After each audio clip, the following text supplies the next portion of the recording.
মিয়ামানৰ বাংলাদেশী নহয়। অসমৰ মাজত এজন ব্যক্তি আছে শৃংখল চলিহা, যিজন ব্যক্তি অসমৰ মাজত উশৃংখল পৰিৱেশ সৃষ্টি কৰে।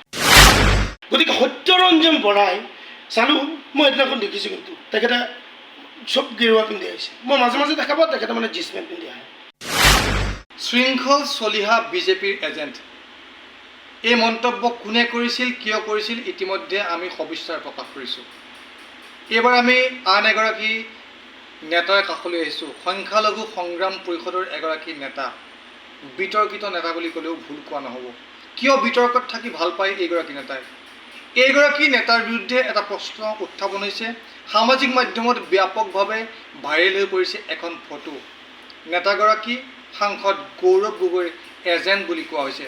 প্ৰকৃততে এইগৰাকী নেতা সাংসদ গৌৰৱ গগৈৰ এজেণ্ট হয় নে নহয়? পোনে পোনে গৈছোঁ। আমাৰ লগত আছে বিতৰ্কিত মন্তব্যৰে ব্যাপক চৰ্চা লাভ কৰা মুছাফিৰ হুছেইন। কি ক'ব? চাওক, আপুনি এটা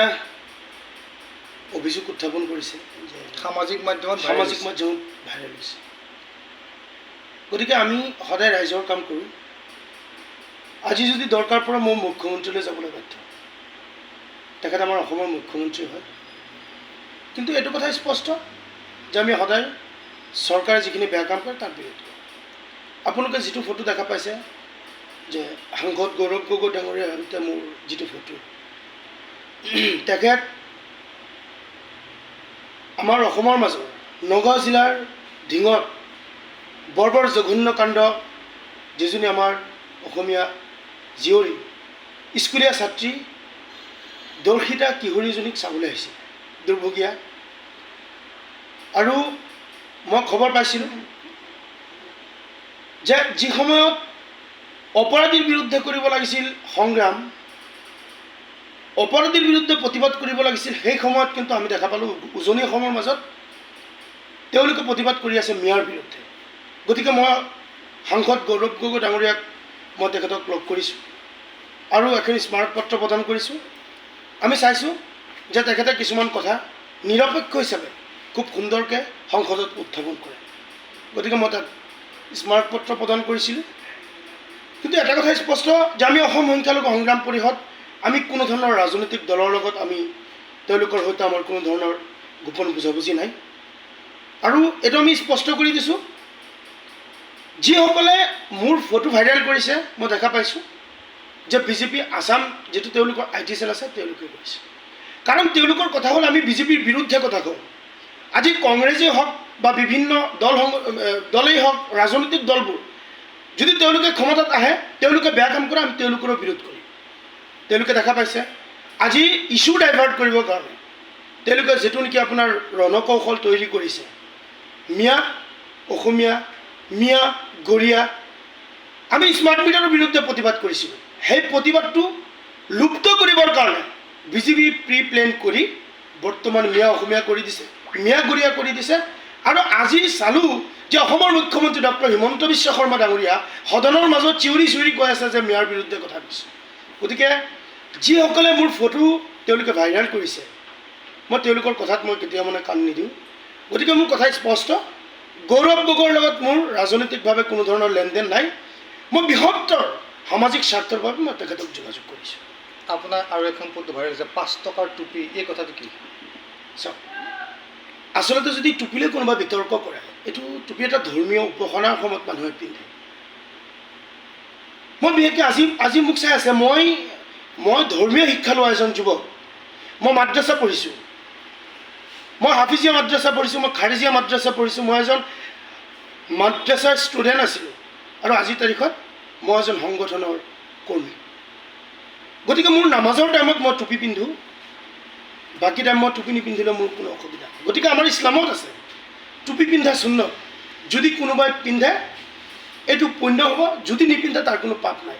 গতিকে উজনি অসমৰ একাংশ গৰীয়া মানুহ তেওঁলোকে তাত টুপি পিন্ধি প্ৰতিবাদ কৰিছে, মিয়া গৌবেক, মিয়া হটাও, আছাম বাচাও। মই তেওঁলোকৰ বিৰুদ্ধে স্পষ্ট ভাষাত কৈছোঁ, কম দামী 5 টকীয়া টুপি পিন্ধি তেওঁলোকে মিয়াৰ বিৰুদ্ধে প্ৰতিবাদ কৰিছে। মই তাৰ বিৰুদ্ধে কথা কৈছোঁ, একাংশৰ বিৰুদ্ধে। একাংশ গৰীয়া মানুহ। আপোনাক আৰক্ষীয়ে আটক কৰিছিলে মোক। গতিকে তেওঁলোকে মোৰ ওপৰত কেছ ৰুজু কৰিছে। কোনে কৰিছিল?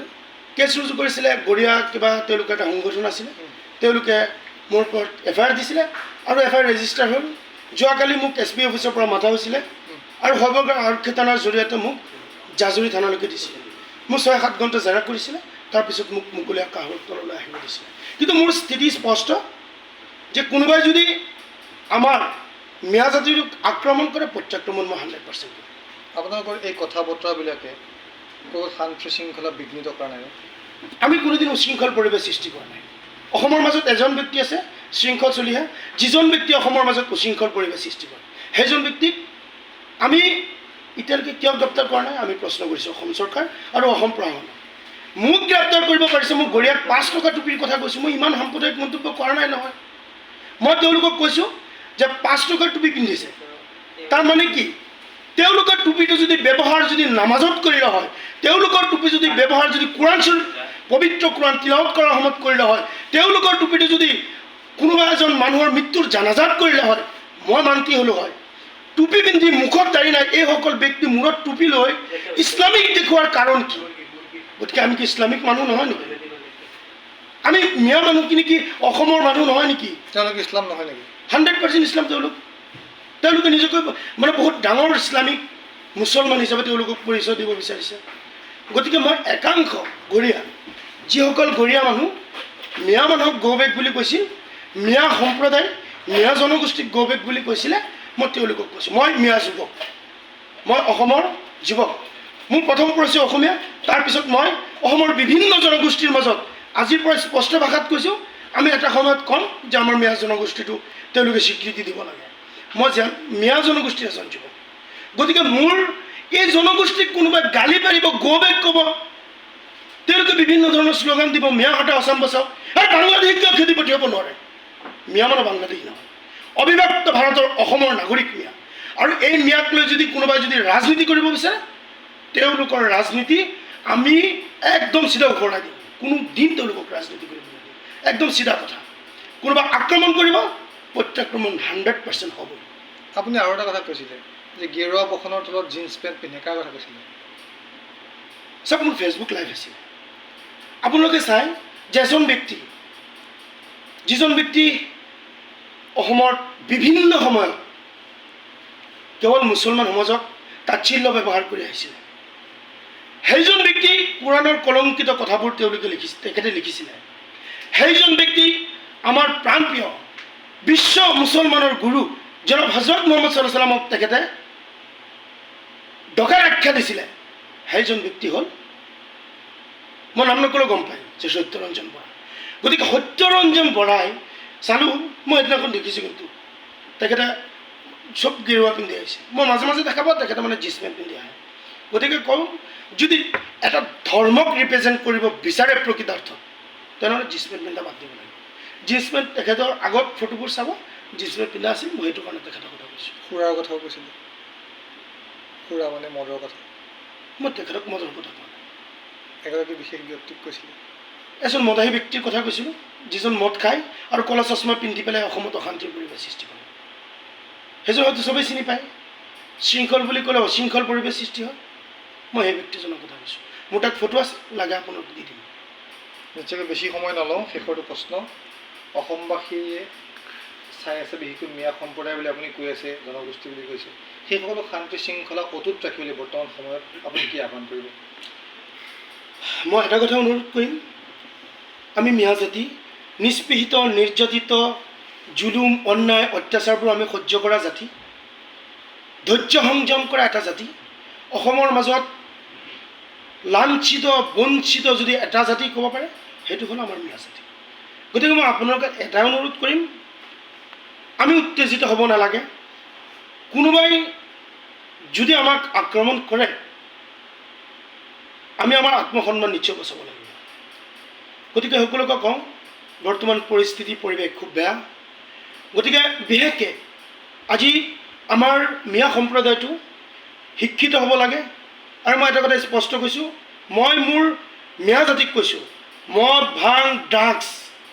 নাৰী নিৰ্যাতন বাল্য বিবাহ শিশু শ্ৰমিক বন্ধ নহ'লে সংগ্ৰাম পৰিষদে আপোনালোকৰ বিৰুদ্ধে প্ৰতিবাদ কৰিম আৰু ঘৰে ঘৰে গৈ ড্ৰাগছ ব্যৱসায়ী ড্ৰাগছ খোৱাসকলক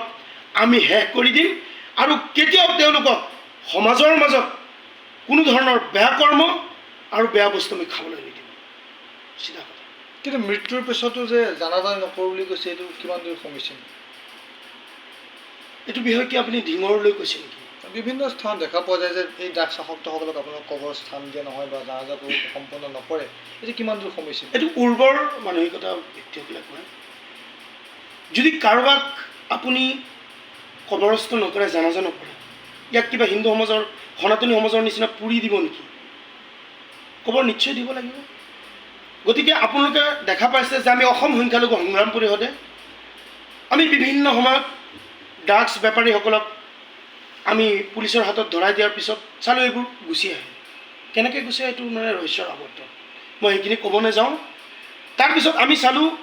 মানে সৰু সুৰা ড্ৰাগছ খোৱা ব্যক্তিসকলক নি পেলাই আপোনাৰ থানাত চমজাই দিয়ে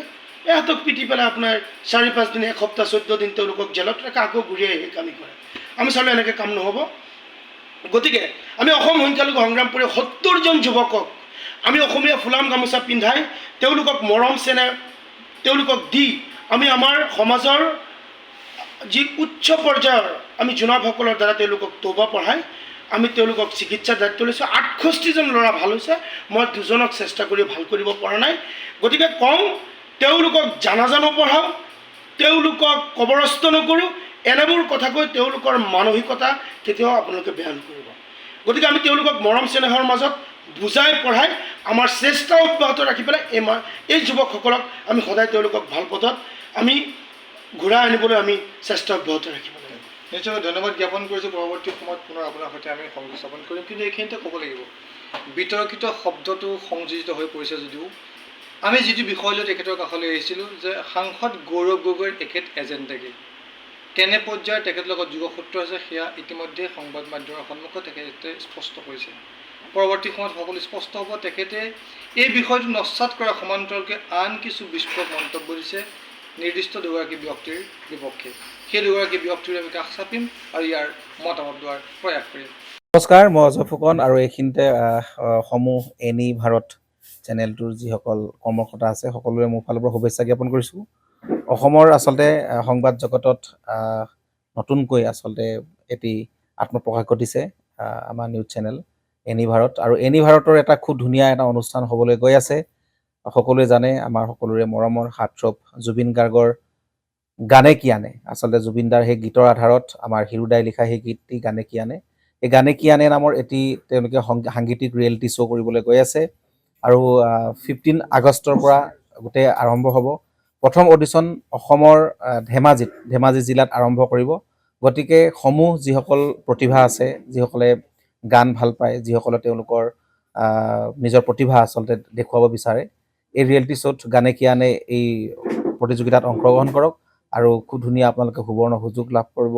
লগতে ইয়াতে পুৰস্কাৰ আছেই বিভিন্ন ধৰণৰ উপহাৰো আপোনালোকে লাভ কৰিব আৰু লগতে এগৰাকী